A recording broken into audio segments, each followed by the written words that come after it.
Queridos, não é novidade para ninguém que a gente está vivendo uma sociedade cada vez mais corrupta, uma sociedade cada vez mais estragada, uma sociedade cada vez mais necessitada de Deus, do Espírito Santo, de uma intervenção da parte de Deus. Concorda? Esse microfone está uma delícia. Se a gente for nas escolas, está repreendido, Satanás, que isso? Se a gente for nas escolas, se a gente for nas ruas, se a gente for nas empresas, se a gente for nas faculdades, se a gente vê o que está sendo ensinado para as crianças, se a gente vê os movimentos liberais dentro das escolas, a gente vai ver que a nossa sociedade ela está em uma completa degradação. Por quê? Isso já foi previsto. Quando Adão e Eva eles pecaram, a partir daquele momento que houve a separação de Deus, assim como está escrito em Romanos, porque vocês estão separados, destituídos da glória de Deus. Por quê? Porque pecaram.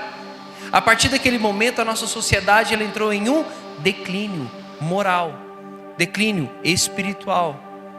Quando Deus disse que haveria morte, houve morte. Que morte? Espiritual. O homem se separou de Deus. Não tem como um homem ser bom se a fonte dele não for Deus. Eu não consigo ser bom, eu não consigo fazer coisas boas, eu não consigo amar o outro de verdade, eu não consigo praticar os dons espirituais se não for através de Deus. Então por que a nossa sociedade está assim? Você se espanta? Eu não me espanto. Foi previsto. Está na Bíblia falando que nos últimos dias o amor de muitos se esfriaria. Está escrito na Bíblia que nos últimos dias seria pai contra filho. Está escrito na Bíblia essas coisas. Então não se espante porque vai piorar. Eu me lembro que no meu tempo, nossa, que peso isso. No meu tempo, Jesus. Mas no meu tempo eu já estou uma geração atrás. Hoje eu cuido de uma geração que está na minha frente. Olha isso. Agora que caiu a ficha aqui dos 30. Mas no meu tempo tinha essas coisas? Tinha. Existia homossexualidade como sempre existiu. Existia violência. Existia a pornografia velada, e não nas redes sociais, porque não tinha. Condenei mais uma vez a minha idade. Na minha época não tinha rede social, mas você tinha televisão, você tinha filme, você tinha uma série de outras mídias, e que você tinha cada vez mais uma cultura pornográfica ali. Só que hoje não é mais aquela coisa sutil. Porque na minha época, meu Deus, vou parar de falar isso. Mas naquela época, era uma coisa mais velada. Era uma coisa que não ficava tão escancarado.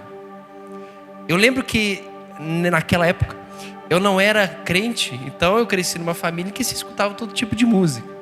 E graças a Deus a gente tinha na nossa casa muito bom gosto, ouvia umas músicas assim mais normais. Mas de vez em quando eu ouvia um funk. E naquela época, era um negócio até cultural. Porque o funk tinha letra, gente. Olha que absurdo. Tinha uma letra que dava para você ouvir, talvez, numa festa de família ali, por causa do ritmo e tal. Hoje,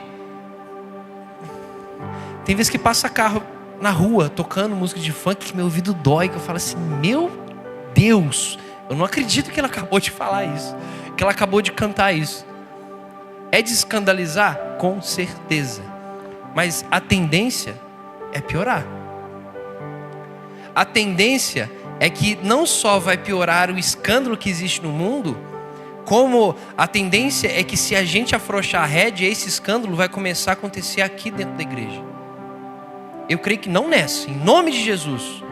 O escândalo do mundo não vai entrar nessa igreja. Mas na igreja do Senhor, nós sabemos que se a gente não observar, vai acontecer isso. Foi previsto falsos profetas nos últimos tempos também. Nós temos visto isso no mundo também. Só que, aí você me pergunta, Rogério, como cristão, o que eu faço? Porque foi previsto.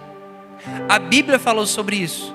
Então já que foi previsto e a Bíblia falou sobre isso, deixa o pau cair, deixa o pau quebrar. Deixa acontecer. Afinal de contas eu já estou salvo. Se acontecer alguma coisa comigo, eu estou no céu. Está tudo certo.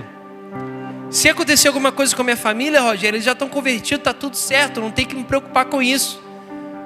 Eu sei que muita gente pensa assim, por muito tempo eu pensei. Por muito tempo, quando eu ainda crente, olhava para a minha realidade já de convertido, de salvo, eu pensava assim, eu tenho que me preocupar com a minha salvação. Se eu morrer, tá tudo certo. Mas e Deus começou a falar assim, e seus filhos? E seus netos? E uma coisa que Ele colocou no meu coração com mais ardor ainda, e os perdidos? Porque você foi salvo para quê? Eu fui salvo para quê? Para falar que sou salvo? Eu recebi lá em Atos 1, quando a gente vai ver a descida, a declaração de Jesus acerca do Espírito Santo. O que Ele diz? Vocês receberão poder. Quando? Quando o Espírito Santo descer sobre vós. Aí eu te pergunto, Ele nos deu poder para quê? Para a gente poder chegar aqui em cima do altar e falar palavras bonitas que as pessoas vão se emocionar e começar a chorar? Para poder falar para o outro, não, eu sou santo. Você? Para isso? Foi para poder falar assim, não, eu sou pastor, sou profeta. É para subir no nível a mais? Não. Se a gente continuar lendo o texto, está dizendo que nós recebemos poder para sermos testemunhas. E se a gente pegar o original de testemunha, é mártir. O que significa mártir? Aquele que está disposto a morrer pela causa do Evangelho. Que causa do Evangelho? O que é a causa do Evangelho? A sua pregação. Olha o que Jesus fala com os discípulos. Ide por toda a terra, pregai o Evangelho a toda criatura, fazei discípulos e batizai-os em nome do Pai, do Filho e do Espírito Santo. E eu faço uma pergunta sincera para nós. Dentro desse contexto que a gente está falando aqui sobre governo e sociedade, a gente tem feito isso? Vamos ser sinceros, começando por mim. Deus me confrontou porque eu não estou fazendo, igreja. A gente realmente está sendo uma referência para que as pessoas de fora possam olhar para nós e desejar ter o Deus que nós carregamos? A gente tem que entender que a nossa referência, o nosso referencial, a nossa régua, ela não está em Pedro, não está em Paulo, não está em Zaqueu, não, está em Jesus. A nossa régua é Jesus, nosso parâmetro é Jesus, a nossa referência é Jesus, nosso ponto de partida é Jesus, nosso ponto de chegada é Jesus, a nossa caminhada é Jesus. Nosso caminho e a nossa verdade é Jesus. E como que Jesus se comportou perante os pecadores e perante os perdidos? A gente leu aqui no início, Lucas 19, a história de Zaqueu. Todo mundo pode não conhecer Zaqueu, mas pelo menos ouviu aquela música. Como Zaqueu, quero subir. Zaqueu, como a gente viu aqui no texto, ele era o maioral dos publicanos. Rogério, o que é um publicano? Vamos lá. É como se fosse o cara que hoje trabalha na Receita Federal, só que pior. Naquela época, o Império Romano governava sobre os judeus, governava sobre Israel. E eles concediam para algumas pessoas que compravam essas concessões o direito de cobrar impostos dos portos, dos comércios, de toda transação, de compra e venda de terrenos, de uma série de coisas. Então eles cobravam impostos, passavam uma parte desses impostos para o governo de Roma, por isso que Roma tinha interesse em ter essas pessoas ali naquele local. Só que o problema é que grande parte desses publicanos eram da região que eles estavam inseridos. Zaqueu, nesse contexto, era um homem de Israel, era um hebreu. Entenda isso. O publicano, ele já era conhecido por ser mau caráter. É tipo o que todo mundo fala hoje de político. Político é tudo corrupto, político é tudo isso. Sei que na verdade a gente sabe que não é. Tem os corruptos? Com certeza. Mas também tem homens que Deus está levantando para a glória dele. Amém? Então, ele como publicano, ele já tinha aquela imagem que as pessoas colocaram sobre ele como homem corrupto. E realmente era, ele mesmo confessa que depois de um texto, de todo mundo que eu roubei, eu vou devolver 4 vezes mais. Se ele roubou, é porque ele era o quê? Corrupto. Então ele era esse homem, um hebreu, israelita, judeu, um homem inserido naquela sociedade, que além de ser considerado corrupto, era um traidor. Porque voluntariamente ele prestava serviço, ele cobrava impostos para a nação que estava oprimindo Israel. Então ele era considerado esterco para eles. Ele era considerado o menor dos homens. Ele era odiado por todo mundo. Quem aqui já assistiu The Chosen? The Chosen. Lembra de Mateus? Ele era um cobrador de imposto ali no contexto de The Chosen. Lembra que ele tinha que andar inclusive com os soldados? Era mais ou menos aquilo. O publicano, ele tinha que andar com os soldados, porque o povo queria matar eles. O povo queria apedrejar ele. E entendam, com razão. Ele era um traidor da lei, dos costumes, do povo e de Deus. E nesse contexto aqui, Jesus está passando em Jericó. Diga-se de passagem, a cidade mais rica daquela região, a cidade mais antiga. Era uma cidade que era conhecida por comércios. Era uma cidade onde o rei Herodes passava férias. Então você imagina o nível que eu estou falando da cidade de Jericó. E aí você pensa, Zaqueu cobrava impostos do comércio. Imagina o que não era o imposto do comércio de Jericó. Era muita grana. Ou seja, ele era um homem muito rico. E aí Jesus está passando ali naquela região, e de repente o texto fala que Zaqueu, um homem pequenininho, ele ficou sabendo que Jesus estava passando, já havia ouvido falar sobre Jesus, e falou assim: cara, eu preciso ver esse Jesus, eu preciso ouvir sobre esse Jesus, eu preciso pelo menos colocar os meus olhos nesse Jesus. O que ele faz? Ele sobe numa figueira brava e fica esperando Jesus passar. E o texto fala que Jesus passa, olha para Zaqueu e fala: Zaqueu, desce, porque eu preciso jantar na sua casa. Jesus não fala: ah, eu quero. Não, eu preciso jantar na sua casa essa noite. Desce. O texto fala que Zaqueu desce com toda aquela alegria, com toda aquela felicidade, né? Eu imagino Zaqueu agora pensando: eu subi nessa árvore aqui para ver Jesus passar, e agora o próprio Jesus está me convidando para jantar. Meu Deus! Aquele homem que provavelmente não tinha mais nenhum amigo naquela cidade, o homem que era rejeitado por todo mundo, o homem que era deixado de lado, considerado corrupto, traidor, um inimigo do povo, agora estava diante de Jesus. Jesus estava falando o que com ele? Ei, eu quero comer na sua casa. E mais, não é que eu quero, eu preciso, Zaqueu, comer na sua casa. Vamos lá. Imagina, gente. E aí a palavra diz que eles vão, chegam até lá na casa. Oh, glória! Jesus é muito bom. Jesus se senta para comer com ele. E eu imagino, irmãos, a festa que foi, sabe, receber Jesus ali. Imagina, gente, o que é. Nós temos o Espírito Santo, a gente sabe o que é a presença de Deus. Mas imagina o que é aqui, ó, Jesus sentado comigo aqui comendo. Rapaz. E a palavra diz que os homens que estavam naquela casa, as pessoas, os fariseus, começaram a murmurar uns com os outros. Tipo assim: ué, peraí, esse cara não é santo? Esse não é o tal Jesus que está todo mundo aí dizendo que é o Messias? Peraí. Ele é Jesus? É. O que esse cabra está fazendo na casa do pecador? Ah, vai ver, ele não sabe quem é Zaqueu, né? Tudo bem. Mas Jesus sabia. E o texto fala que eles ficaram murmurando uns com os outros. O que ele está fazendo na casa do pecador? O que ele está fazendo na casa do pecador? O que ele está fazendo? E é engraçado porque o texto fala que Jesus não precisou falar nada. Zaqueu, ele simplesmente, olha que lindo isso aqui. Todos os que viram isso murmuravam, dizendo que ele se hospedara com o homem pecador. Entre mentes, entretanto, Zaqueu se levantou e disse ao Senhor: Senhor, eu resolvo dar aos pobres a metade dos meus bens, que não era pouco, a gente já viu. E em alguma coisa tenho defraudado alguém, eu vou devolver 4 vezes mais.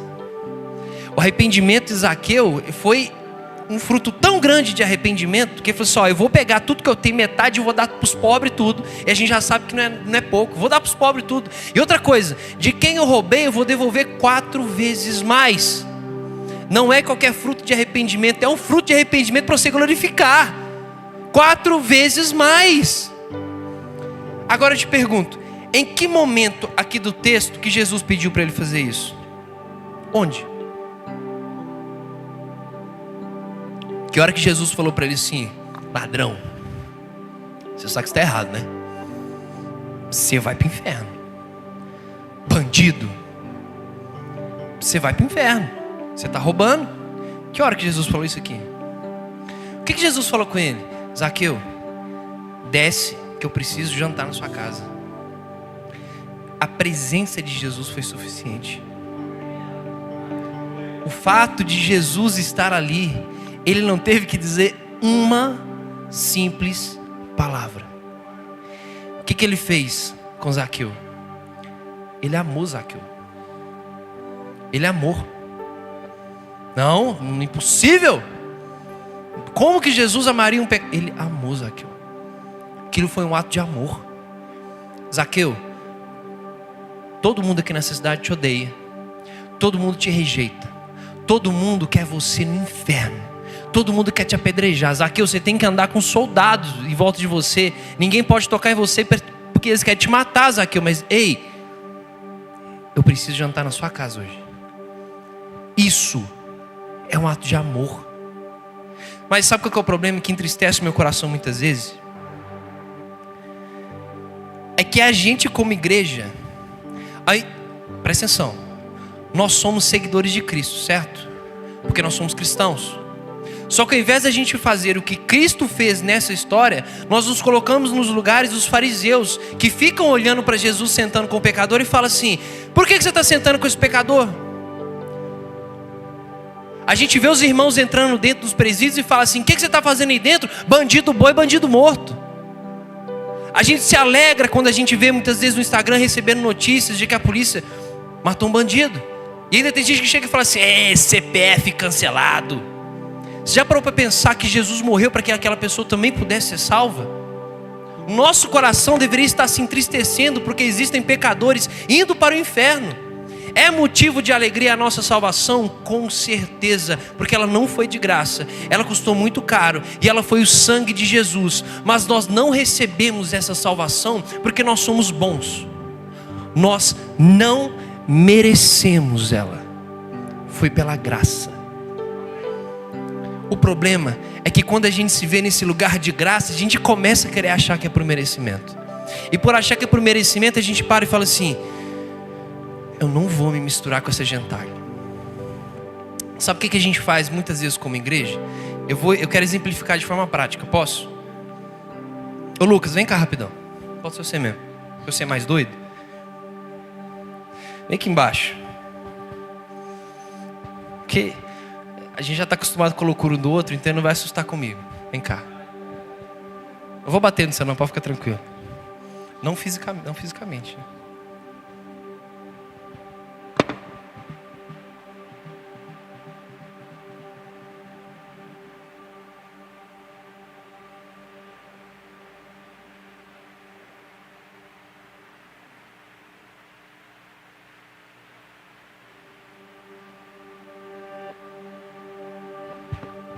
Amém.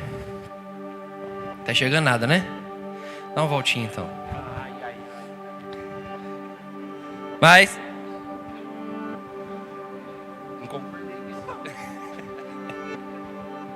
aí, tá bom.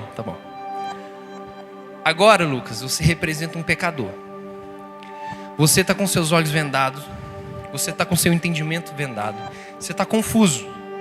E você precisa seguir um caminho. Você precisa ir para algum lugar. Você precisa seguir sua vida. Não tá bom não. Você precisa seguir sua vida. Agora anda, vai. Ninguém vai ajudar. Vai, Lucas. Ô Lucas, deixa de ser burro, a cadeira aí, rapaz. Ah não, pelo amor de Deus. Ô Lucas, anda direito, rapaz. Ah não, olha essa situação de cara desengonçado. Ô, você tá indo pra onde? Ah lá, vai cair. Pronto, agora vai resolver parar também. Ah não, eu me recuso a ficar vendo isso. Ô pecador, o que você está fazendo aí? Que isso, gente? É um zumbi? Ô, vai dar ré agora? Virou Michael Jackson? Que isso? Rapaz, vai sair do lugar não? Que isso? Não chega perto de mim não, que o altar é santo, vai para lá. Reda daqui. Vai para o outro lado, isso, vai embora, some daqui. Vamos só. Olha lá, vai bater no irmão.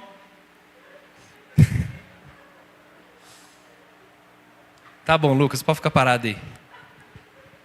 Entenda uma coisa. Claro que aqui é muito engraçado. Só que na vida real, deixa eu te falar uma coisa. Sabe por que muitas vezes um pecador, mesmo cego, não quer a nossa ajuda?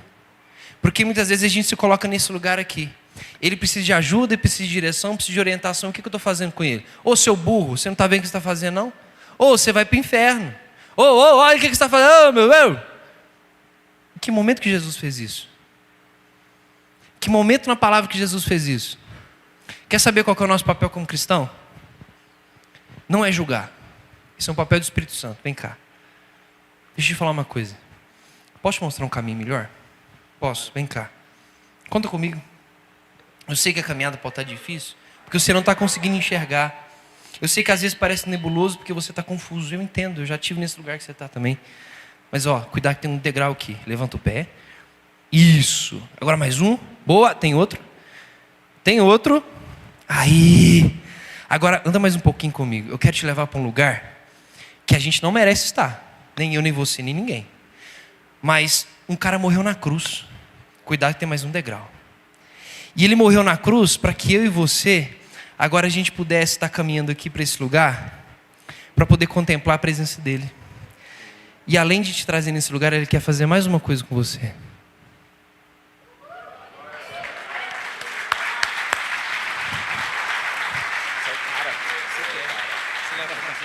Leve suas vendas. Deu para entender? Ficou mais claro? Eu não estou dizendo aqui, eu não estou trazendo uma teologia da hipergraça que diz que a gente deve amar o pecado. Não, o pecado ele é motivo de ódio, tanto que para Deus o pecado gera ira. A palavra de Deus diz que a ira de Deus irá se derramar sobre o pecado e contra o pecador também. Mas agora nós temos que entender que como cristãos nós temos um chamado da parte de Deus que não é apontar para o outro e falar que ele está errado, porque gente, ele já sabe muitas vezes. O nosso papel como cristãos é dar direção para aqueles que estão perdidos. E aqui, por que eu estou falando disso num tema de governo e sociedade? Porque nós somos muito bons, por exemplo, para falar que a sociedade está ruim. Eu sei. Não precisa falar. Não precisa ficar. Eu já sei, a gente já sabe que está ruim. Mas agora a pergunta é, o que nós vamos fazer diante dessa realidade? Porque, presta atenção, os cristãos são maioria no Brasil. Então eu te pergunto, por que ainda tem fome no Brasil? Se nós somos maioria no Brasil, por que o nosso sistema educacional está da forma que está? Se nós somos maioria no Brasil, por que existe corrupção nos lugares? Rogério, não é da minha conta. É sim. Porque as futuras gerações, elas vão colher aquilo que nós estamos plantando ou deixando de plantar aqui. Lá em Tiago 4, a partir do versículo 17, diz assim: aquele, pois, que sabe fazer o bem e não faz, comete pecado. Para não falar de coisas muito longes, você pode estar falando assim, Rogério, mas você está falando de Brasília, presidente, senador. Vamos falar de Pará de Minas então. É inadmissível que uma cidade que tem uma lagoinha como a nossa, uma cidade avivada, uma lagoinha avivada, cheia do Espírito Santo, amém? É inadmissível que a nossa cidade, nós tenhamos uma boate e que tenha fila na porta da boate, mas não tenha fila para entrar na igreja. O que a gente está fazendo como cristão? É inadmissível que quando tem show na Giros tem mais gente lá do que aqui. E eu tomo essa responsabilidade para mim como líder de adolescente, porque se eu for lá agora, não agora que não tem show, mas se eu for lá num dia de show, a maioria é adolescente. O que a gente está fazendo como cristão? Porque isso é uma indignação que Deus colocou no meu coração no tempo que a gente estava lá. Por que tem fila para entrar numa boate, para adorar outros deuses, mas não tem fila para entrar onde está o Deus dos deuses, o Senhor dos senhores, o Senhor dos exércitos? Por que não tem? O problema é de Deus? O problema é com Deus? Não. Ele é perfeito. Se o problema não está com Ele, está com quem? Comigo. E eu assumo aqui a minha posição. Está comigo. Está comigo. Eu, Rogério, o problema está comigo. Eu assumo a minha parte desse problema, desse BO. Porque eu muitas vezes me coloquei no lugar desse que fica apontando o erro e falando assim: ei, você está errado, você vai para o inferno, você está errado. O papel da igreja não é esse. E mais uma vez eu não estou dizendo aqui uma hipergraça que a gente tem que tolerar o pecado. Não, não. Nós devemos combater sim o pecado. Mas o pecado se combate através da pregação do verdadeiro evangelho. Sabe a maneira mais simples e eficaz de você provar para uma pessoa que um prédio está torto? Não é você virando para as pessoas e falando assim: olha, que prédio está torto. Olha, como que você não está vendo? O prédio está torto, rapaz. Não é assim. Sabe como que você mostra para as pessoas que um prédio está torto? Você constrói um reto do lado. E aí o reto se torna uma referência. E aí as pessoas, elas vão olhar, elas vão falar assim: está torto mesmo, né? Então, nosso papel, entenda com muito carinho o que eu quero falar, não é ficar apontando para o prédio e falando: está errado, está torto, está torto, está torto. Não, é tomar a nossa posição como cristãos e levantar um prédio reto, para que elas possam olhar e falar assim: isso aqui é excelente e eu não aceito nada além disso. Esse é o nosso papel. Rogério, mas eu não tenho poder para fazer isso. Você tem poder sim, porque lá em Atos 1 está escrito isso: receberei poder ao descer sobre vós o Espírito Santo de Deus. Glória a Deus. Não é porque eu sou bom, não é porque eu mereço, não é pelo meu potencial, não é pela minha habilidade, é pelo Espírito Santo de Deus. Entenda uma coisa, gente. Nós somos extremamente legalistas a maior parte das vezes. E a gente precisa muitas vezes que Deus fale isso com a gente. Fala assim: ô, acorda, você não é bom, bom é Deus. Vou ser muito sincero com você: se deixar o Rogério por conta dele mesmo, irmão, eu tenho medo de mim mesmo. Eu me assusto, eu me surpreendo com tão mal que eu posso ser. Eu me surpreendo. Sabe quando que eu consigo ser mais ou menos? Quando eu estou com o Espírito Santo. Porque aí ele começa a me lembrar da eternidade. Aí ele começa a me lembrar que eu sou feito à imagem e semelhança de um Deus perfeito. Ele começa a me lembrar a respeito das promessas da palavra. Ele começa a me lembrar do fruto do Espírito. Ele começa a me lembrar, porque a palavra diz que nós receberíamos o Espírito Santo como um consolador, como um auxiliador, para nos lembrar de todas essas coisas. Mas a gente precisa também procurar. Lá em Romanos 8, eu amo Romanos. A gente tem um grupo de estudos de terça-feira que a gente está estudando Romanos. A gente ficou no capítulo 1 de Romanos quase 2 meses, né, pastor? A gente chegou no 2 assim, pela graça de Deus. E eu acho que deve ficar mais uns 6 meses no capítulo 2. E tá bom, mas no capítulo 8 de Romanos diz assim: e Paulo, não é isso não, tá o que escreveu a Bíblia. Porque tenho para mim por certo que os sofrimentos do tempo presente não podem ser comparados com a glória que há de ser revelada em nós. A ardente expectativa da criação aguarda a revelação dos filhos de Deus. Preste atenção, a natureza aguarda a manifestação dos filhos de Deus. É a manifestação, é a gente sair do nosso lugar de conformismo, de achar que eu venho no culto de domingo e está tudo certo, acabou meu papel. Deixa eu te falar uma coisa: Deus não salvou a sua vida para você bater cartão numa igreja de domingo. Isso aqui é um preparo porque começa amanhã na segunda-feira. Isso que a gente está vivendo aqui é um alinhamento da parte de Deus com a sua igreja, com os santos da sua igreja, para que no domingo a gente possa ir lá para fora e cumpra a palavra que Jesus disse que nós somos, que é o quê? Luz deste mundo e sal dessa terra. Presta atenção numa coisa: o sal, ele conserva os alimentos. O sal, ele dá sabor. Mas eu ouvi uma coisa do Dr. Kennedy uma vez, do pastor Kennedy, que eu fiquei assim: uau! Cara, faz muito sentido. Quando você come uma comida muito salgada, o que você quer fazer depois? Beber água. Nós temos que produzir sede no mundo.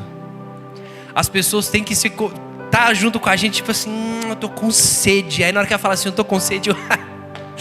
Que bom que você disse isso, porque eu tenho uma água que, se você beber dela, você nunca mais sentirá a sede. A água que brota do nosso coração, porque a palavra diz que do nosso interior fluiriam rios de águas vivas, que é Cristo, o Espírito Santo. Esse é o nosso papel. Agora eu te pergunto: como que é possível nós estarmos em uma cidade, quando eu saio lá para fora e falo assim: eu sou de Pará de Minas, eles falam assim: a terra dá giros? Não, eu não aceito isso mais. Eu não aceito isso mais. Pará de Minas não será conhecida como a terra das giros. Pará de Minas será conhecida como a terra do avivamento. Pará de Minas será conhecida como uma cidade que louva o nome do Senhor. Uma cidade de oração, uma cidade de crentes, de avivalistas, de pentecostais. Uma cidade daqueles que adoram o único Deus. Eu não aceito mais. E os nossos pastores também não.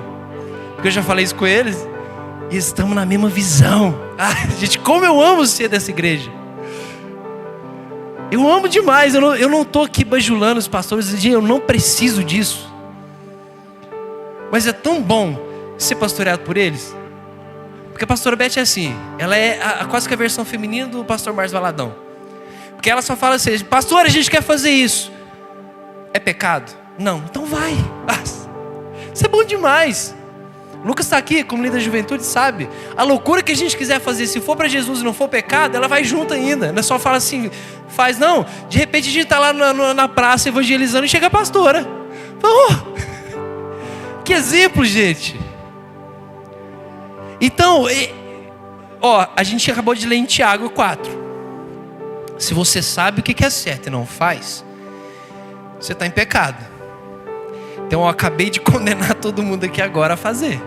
Porque agora você sabe o que é o certo. O certo da pregação do evangelho. A igreja local é muito bom, é uma delícia. Mas deixa eu te falar, Jesus não morreu para a gente ficar em 4 paredes.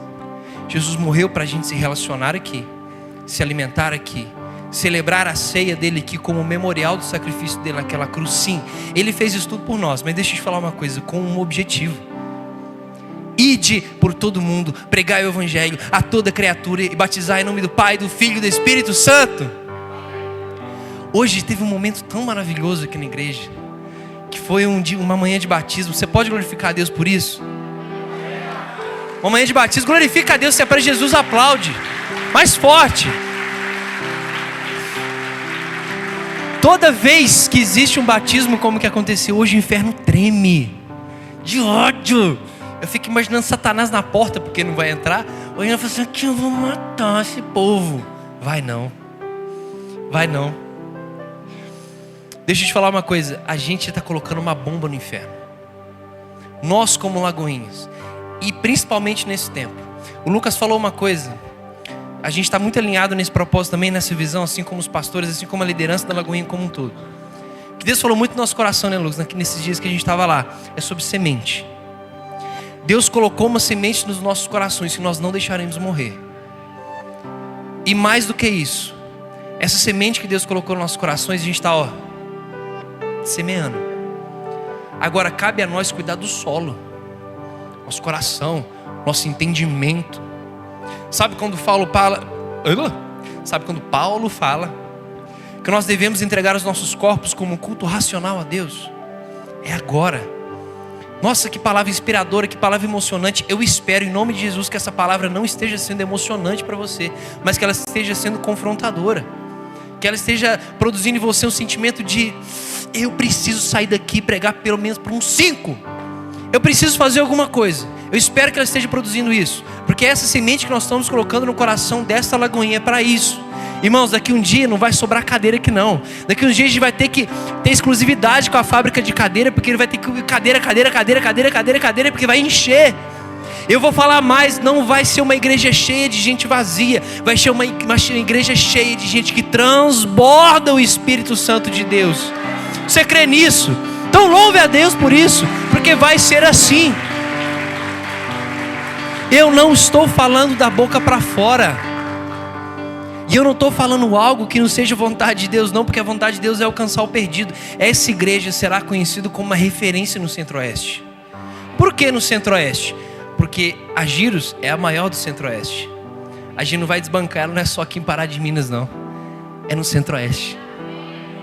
O que você tem contra os donos da Giros? Nada. Eu creio que eles ainda vão estar aqui um dia louvando a Deus.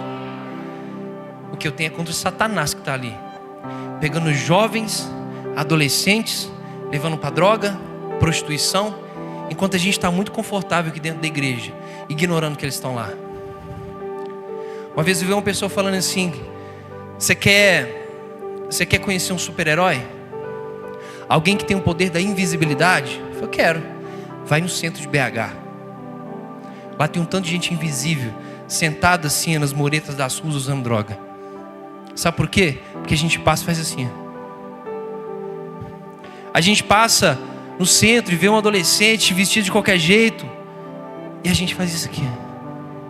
E Jesus está assim, olha para cá, olha para cá. Porque o texto mesmo diz, eu vim para os perdidos, eu vim para os doentes. Olha para o doente ali, ó. Eu estou assim, não, eu sou santo, não posso. Ele morreu para quê? Ele morreu para quê? Eu repito, ele morreu para quê?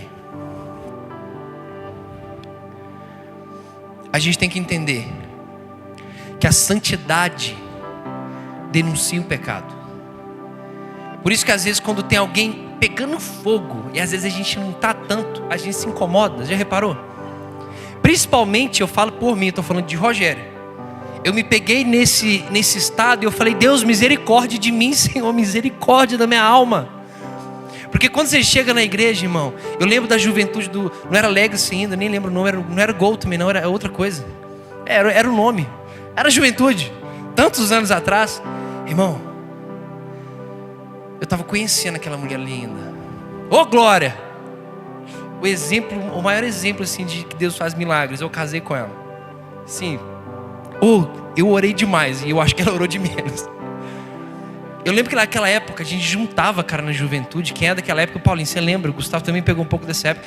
Meu irmão, eu não tenho certeza, Satanás tinha ódio da gente, porque a gente pulava, a gente dançava, a gente rolava no chão. Do nada você via Paulinho com uma espada na mão assim, correndo, matando demônio. Do outro já vinha o Gabriel com arco e flecha na mão, matando, explodindo demônio. E você falava assim, que é isso que está acontecendo aqui? A gente não sei, mas vamos adorar a Deus.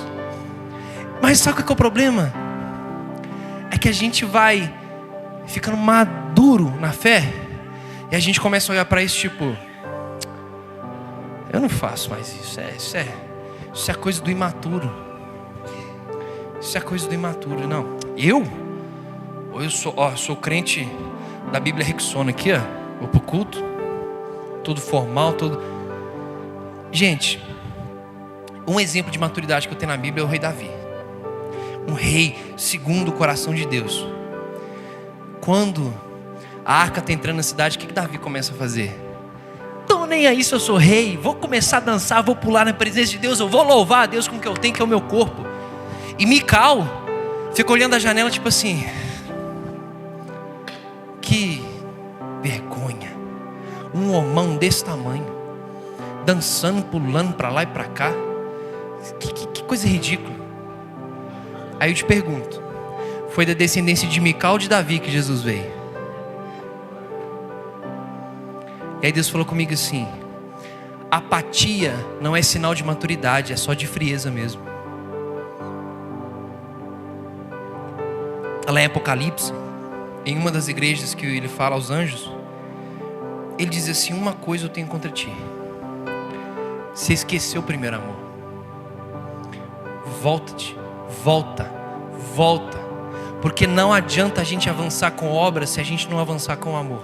Não adianta a gente avançar com feitos e maravilhas se a gente não avançar com o Espírito Santo.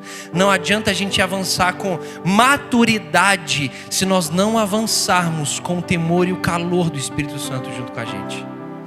Eu glorifico mais uma vez a Lagoinha, porque nós somos uma igreja da palavra, do ensino, e glória a Deus por isso. Porque eu sei que é uma igreja que não está levantando falsos profetas, mas é uma igreja alinhada com a palavra de Deus. É uma igreja que prega aquilo que é certo. Não é à toa que nós temos o maior seminário teológico do Brasil, quiçá do mundo, que é o Carisma.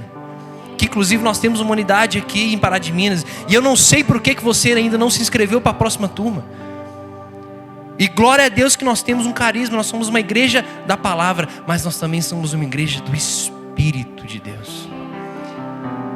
Quem aqui estava no culto que a Aninha estava aqui, saiu curando gente aqui? Rapaz, eu vi isso lá em São Paulo, ela estava com a gente. E foi tão massa, porque Deus ministrou tanto o meu coração sobre isso, que eu orei por uma menina que estava com enxaqueca, e ela foi curada. Irmão, eu saí pulando que nem um canguru no meio do negócio. O povo veio pra mim tipo assim, tá maluco esse rapaz? Eu tô avivado. Sabe por quê? A gente às vezes precisa se lembrar, mesmo no meio da nossa maturidade, que ainda existe felicidade no meio de Deus. Ainda existe o agir de Deus em nós, mas com um propósito. Tem uma frase de um pregador agora que eu não me lembro. O Mateus eu acho que vai saber me falar quem que é. E o Lucas também. Eu coloco fogo em mim e as pessoas me vêm queimar. John Wesley. É isso que a gente precisa fazer. Se incendiar pelo Espírito Santo. E quando as pessoas virem nos ver queimar pelo Espírito Santo, automaticamente elas vão pegar fogo junto. Ao pelo menos sentir um calorzinho e se sentir incomodada, ela vai falar assim: tem alguma coisa diferente aqui. Tem diferença aqui. Tem presença e tem palavra. Eu queria chamar o Ministério de Louvor aqui em cima. Nosso tempo já está acabando. Mas eu quero fazer algo diferente aqui. Não vai demorar muito. Mas eu sei que essa palavra essa noite aqui, ela incomodou muita gente que Deus já tinha chamado para fazer isso. E que parou no meio. Que parou na caminhada. Que pessoas que eram cheias do Espírito Santo, mas que por muito tempo ficaram engessadas em um pensamento em relação a si mesmas. Pessoas que tinham sido levantadas para ser evangelistas, para tomar a cidade, para fazer uma diferença, e parou. Por quê? Por causa das perseguições, por causa do que está acontecendo. Deixa eu te falar uma coisa. O nosso governo e a nossa sociedade depende de você. Nós precisamos ser exemplos no nosso governo, na nossa sociedade, na política. Deixa eu te falar uma coisa. Você sabe que você, como crente, professora, por exemplo, você pode assumir um cargo na Secretaria de Saúde e lá dentro você influenciar a vida de outras pessoas, assim como a Hélida faz, por exemplo. Mas ela não pode ficar sozinha, não. Você sabia que você pode ajudar ela nesse processo? Você sabia que você, como engenheiro, também pode ter um cargo público aqui na cidade e ajudar a cidade a emparelhar a máquina pública com o reino de Deus e mostrar para eles o que é o prédio reto? E você, não quero ir para a política, não quero nada disso. Na sua empresa, você tem a obrigação de ser a referência.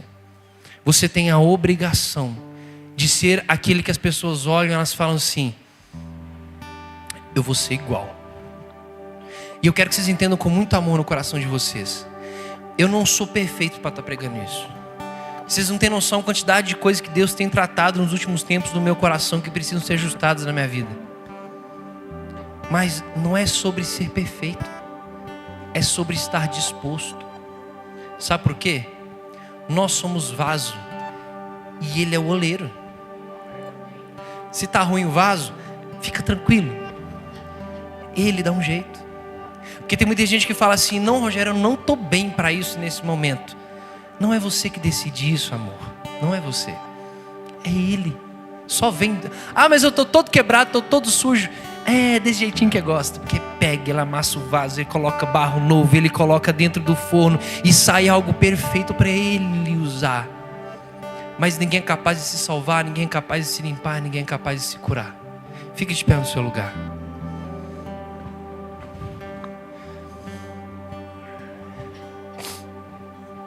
Eu quero fazer um ato aqui nessa noite. Eu sei que teve pessoas que foram tocadas por essa palavra. Que talvez o seu coração agora está queimando e você está assim: eu quero invadir essa cidade com o reino de Deus. Eu quero mostrar para essas pessoas, eu quero essa igreja lotada. A gente vai ter que trocar de templo porque não vai caber gente aqui. A gente vai ter que comprar um terreno para a gente poder aumentar isso aqui. Eu sei que isso queimou no seu coração. Se você for uma dessas pessoas, eu quero que você venha até aqui à frente, porque nós, os pastores, vamos orar por vocês.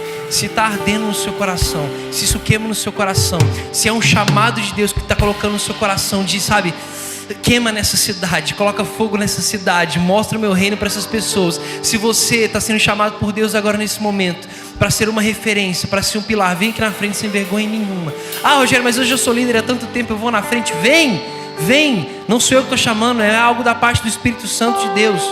Se você deseja queimar, entenda uma coisa: não há uma unção em mim para que eu possa estar te chamando, mas há uma presença do Espírito Santo aqui para isso.